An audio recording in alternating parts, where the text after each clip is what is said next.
So in the last video we looked at collisions, and the collisions we looked at was where you had a sphere and that sphere dropped onto the ground, and when it dropped onto the ground it bounced back up but it lost some energy, and when it lost energy its speed was different so that it didn't get to the same height. Now in this video we're going to look at collisions between two spheres, and this is more than likely the type of question you get. And the type of situation we have is, let's say you have one sphere of mass 10 kg, and that sphere is moving at a speed of 10 meters per second to the right, and ahead of it there's another sphere of mass 5 kg, which is moving at a speed of 2 meters per second to the right. Now obviously the first sphere, the 10 kg sphere, is going to catch the second sphere and it's going to collide, it's going to hit off it. And when it hits off it, let's say this is before, when it hits off it, there's going to be a change in their speeds, isn't it? And we'd imagine that the first sphere, the 10 kg sphere, will probably slow down because it will give some of its energy to the 5 kg sphere. So this might now be moving at 4 meters per second. Speed is 10, or mass is 10 kg. And the second sphere we'd assume is going to actually speed up. It might now be moving at 5 meters per second. So these final speeds, whether it's moving at 4 meters per second or 5 meters per second, really depends on, one, their initial speed, what speed are they moving at originally, and two, their mass. So both their mass and their original speed has to be taken into account when we want to figure out what their final velocities are. And that's basically what these questions are all about. It's all situations like this. There's a new equation that you're going to use, and you'll become very familiar with it if you do physics next year. It's the principle of conservation of momentum. And there's two equations you're going to learn today. And what the principle of conservation of momentum is, basically momentum before the collision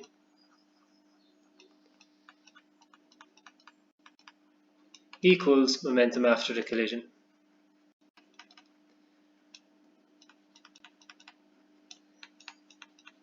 And the momentum of an object, in case you haven't seen it before, the momentum of an object is equal to its mass multiplied by its velocity. So if we look at this first situation here, momentum 1 would be mass times velocity here would be 10 times 10, because it has a mass of 10, a velocity of 10. So the momentum of this sphere would be 100, and the unit is kilogram meters per second. The momentum of the second sphere would be its mass, which is 5, times its velocity, which is 2, which gives us 10 kilogram meters per second. So the total momentum before is 110. Total momentum afterwards, then you get it exactly the same way. But I'll explain properly in a question in a minute. I'm just kind of briefly introducing it to you. The second equation you're going to use is known as Newton's law of restitution. Newton's law of restitution. And that's very similar to the equation we learned last lesson, but it's adapted for having two spheres, and it's minus c, remember that's the coefficient of restitution, equals v2 minus v1 over u2 minus u1. And I'll explain this in the context of a question as well. But you want to take down these equations, and you'll see me using them in a question. So the question I'm going to do is the Foland's worked example, 7.4. It's on page 114 of your book with the solution as well, and make sure you read those couple of pages. So we have a snooker ball of mass 2 kg, so here's our snooker ball, moving with a velocity of 10I.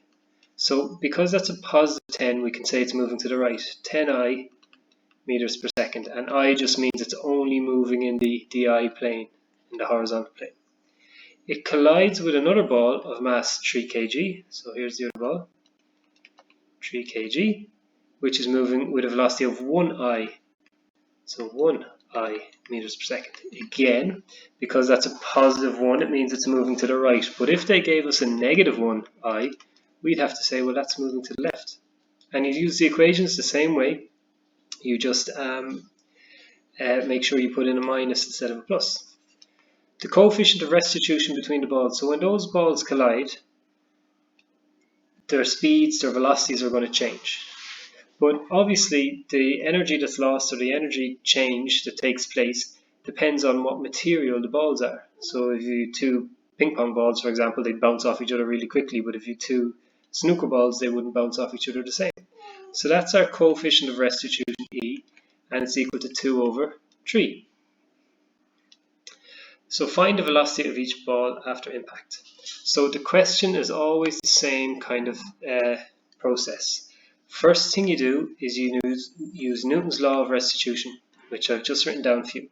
Minus E equals V2 minus V1 over U2 minus U1. Now remember, U is your initial velocity, V is your final velocity. And actually what might help and good practice to do is draw a little table first with our information. So before the collision, we have two spheres. We have sphere A and we have sphere B. And sphere A has a speed of plus 10. Sphere B has a speed of plus 1. I should be saying velocity rather than speed. Their masses are 2 and 3. And then after. So the question is, what is the speed of each sphere after the collision? Well, we don't know them yet. So what we do is we give them letters, and they usually use P and Q. So now, Newton's law of restitution, what's our V and what's our U? Well, the 1 and the 2 stands for each ball. So rather than call this A and B, we call it ball 1 and ball 2, if you wanted to. So the final velocity of ball 2, which is P. Oh, don't know what happened there, sorry. The final velocity of sphere 2 is Q, isn't it? Sphere 2 is that one, so it's Q minus final velocity of sphere 1, which is P, all over initial velocity of sphere 2, which is 1, minus 10 equals minus E, so minus 2/3. So what I usually just remember is it's this, the bottom one minus the top one, all over the bottom one minus the top one. So that's Q minus P all over 1 minus 10 minus 9 equals minus 2 over 3. Multiply across by minus 9, we get Q minus P equals minus 2 over 3 multiplied by minus 9. That's Q minus P equals 3 and 3. Minus times a minus gives us a plus first of all, and we get 18, won't we? Is that right? No, we get 6. 6.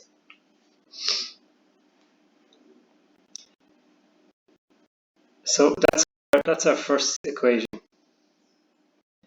That's our first equation, yeah, that's right. So we put a box around that and we say equation 1 or equation A.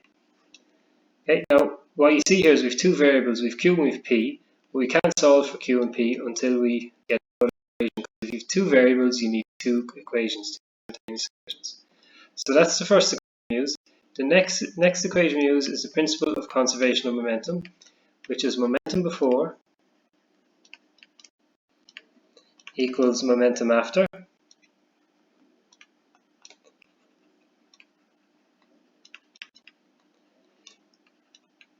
Now momentum before is the mass times velocity of the first sphere. So we could say U1 for sphere 1 plus mass times velocity of the second sphere, and I'm using U because it's their initial velocity, equals momentum after, which is mass times velocity, final velocity of sphere 1, plus mass times velocity of sphere 2. So you just want to make sure you get all their initial velocities and all their final velocities. So sphere 1, mass is 2, velocity is 10, and sphere B, mass is 3, velocity is 1. So momentum before would be 2 times 10, or 10 times, 2 times 10, plus 3 times 1. Now mass of sphere 1 is still going to be 2, but its final velocity we call p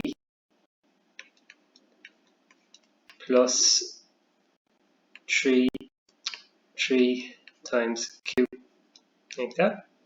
Pen is starting to get wonky. So 2 times 10 is 20, plus 3 is 23, equals 2p plus 3q. And that's 23 by the way, that's equation 2, or equation B. So we have two equations. We have our first equation, which was q minus p equals 6. Our second is 2p plus 3q equals 23. And the pen's starting to go now, so I might stop the video here and continue on in a minute, but basically you can solve this now. You should be able to solve what this is by using simultaneous equations. So you know you're going to multiply the top line by 3, and I'm just going to write it differently. That would be minus, or let's multiply by 3, yeah, that would be minus, let's multiply by 2. So it will be minus 2p, I'm just writing the p number first, plus 2q equals 12, all over 2p plus 3q equals 23. We'll cancel and we get 5q equals 35, so therefore q equals 7. And then from that you can figure out what p is as well. And you should get that p equals 1. So that's the question. You got their final velocities after the collision. So I'm going to stop there and I'll finish the question in the next video. But that's just the start of it. That's part 1, the velocity of each sphere after impact.